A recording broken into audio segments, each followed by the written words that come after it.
Hey everyone, good morning, welcome back to my channel. আপনারা কেমন আছেন? ভালো আছেন তো? আশা করছি সবাই সুস্থ আছেন। আমিও ভালো আছি, আমরা সবাই সুস্থ আছি। তো আজকে সকাল সকাল দিনটা শুরু করে দিলাম। আজকে হচ্ছে 25শে বৈশাখ।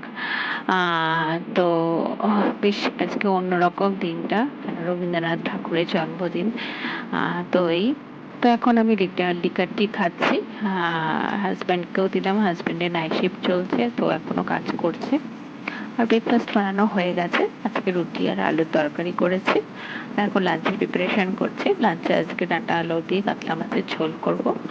আর মাছের মাথা আছে, তো কাতলা মাছের মাথা, তো সেটা পুঁই শাক দিয়ে করবো। তো আজকে আমি আর কোনো রেসিপি শেয়ার করছি না, মানে প্রপার। তো আজকে শুধু একটা চাটনি করব, তো সেটাই শেয়ার করব। দেখতে থাকো।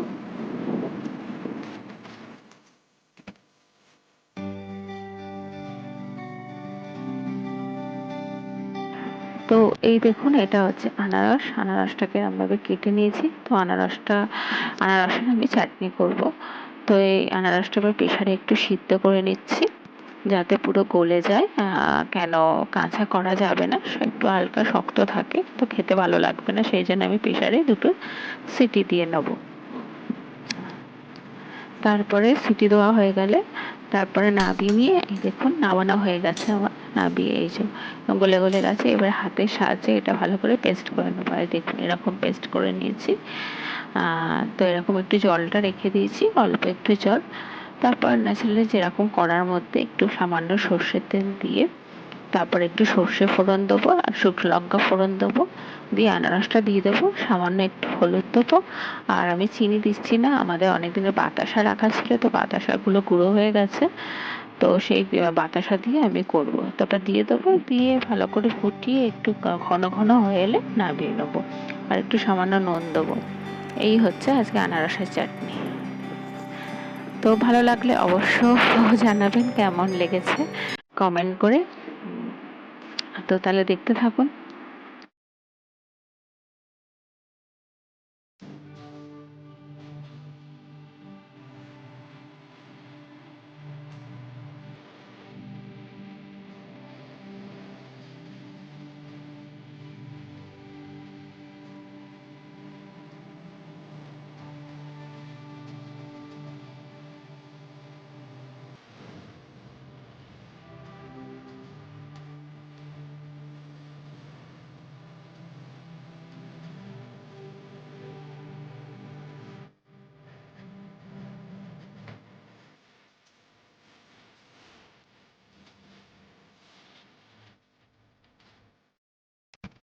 Everyone, good afternoon. এখন বাজে 12:30।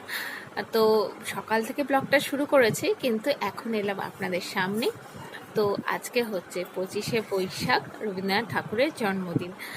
তো আপনারা জানেনই ন্যাচারালি, আমি বললাম বলেই যে জানছেন তা তো না। তো আজকে শুরু করে দিলাম ব্লগটা সকাল সকালই। তো আর এই আমার কাজকর্ম খুব কমপ্লিট হয়ে গেছে আজকে অনেকটা তাড়াতাড়ি। তো উপরে ঘরে চলে এসেছি, এসে মেয়ে এখন একটুখানি পড়ছে, ওকে পড়িয়ে নিচ্ছি। তো সন্ধেবেলা একটু অন্যরকম কিছু করার ইচ্ছা আছে এই রবীন্দ্রনাথ জন্মদিনের উপলক্ষে।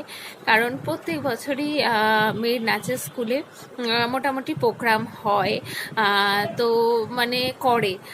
তারপর আমাদের পাড়াও প্রোগ্রাম হতো, তো সেগুলো করতো। তো এখন যে যে সিচুয়েশানে আমরা যে মুহূর্তে আছি এই লকডাউন পিরিয়ডে, তো সেখানে তো এখন টোগ্রাম সবই বন্ধ এ বছরটাতেই।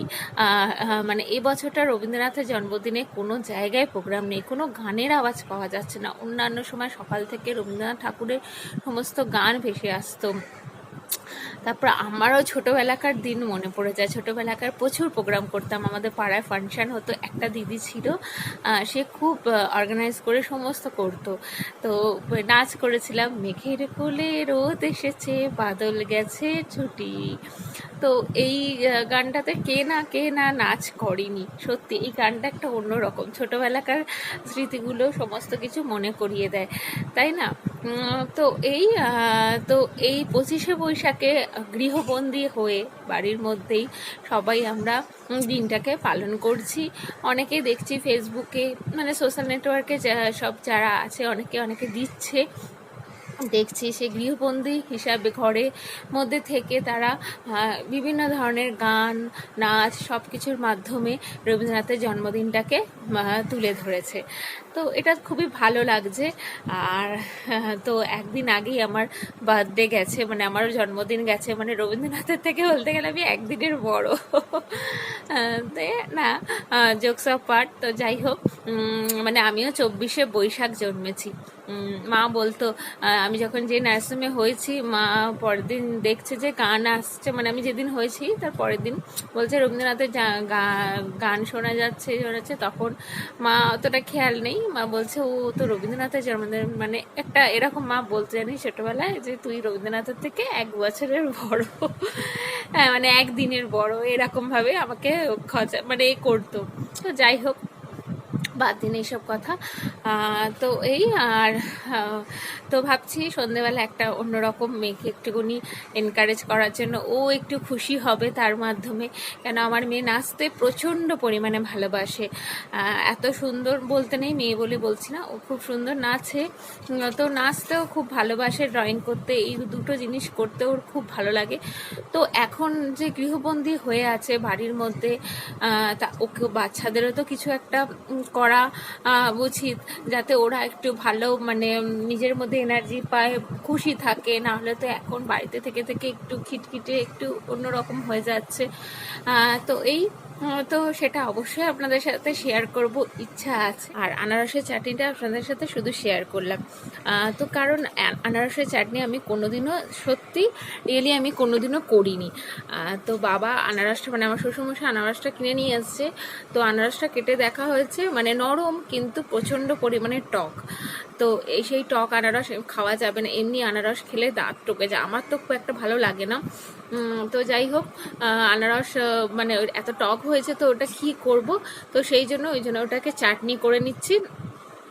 চাটনি ভাবলাম চাটনি করে, তো মা বললো তুমি চাটনি করে নাও, তো সেই জন্যই চাটনি করলাম। আর বাতাসার পুরো অনেকটা ছিল বলে তো করলাম, তো খুব সুন্দর টেস্টি হয়েছে খেতে। তো ভাবলাম আপনাদের শেয়ার করি, আনারসের চাটনি আমি ফার্স্ট টাইম করলাম, তো সেই জন্যই শেয়ার করলাম। তো যাই হোক, এইসব আজকে তো সারাদিন এইভাবেই ফেললাম। তাহলে সন্ধেবেলা আবার দেখা হচ্ছে, একটু অন্যরকম কিছু করার ইচ্ছা আছে। তার জন্য আমার সাথে থাকতে হবে, ভিডিওটাকে পুরো দেখতে হবে, তাই তো? আমার পাশে থাকুন, আমার সাথে থাকুন। আমার বন্ধুরা এত সুন্দর সুন্দর কমেন্ট করেন, আপনারা সত্যি খুব ভালো করে, রিয়েলি রিয়েলি মন থেকে বলছি ধন্যবাদ আমার পাশে থাকার জন্য। আর যারা এখনও সাবস্ক্রাইব করেননি, কিন্তু বেল বাটনটা ক্লিক করে সাবস্ক্রাইব করে দিন, আর সেটাকে অল করে দেবেন বেলটা কিন্তু। তাহলে চলুন, আবার সন্ধ্যেবেলা দেখা হচ্ছে।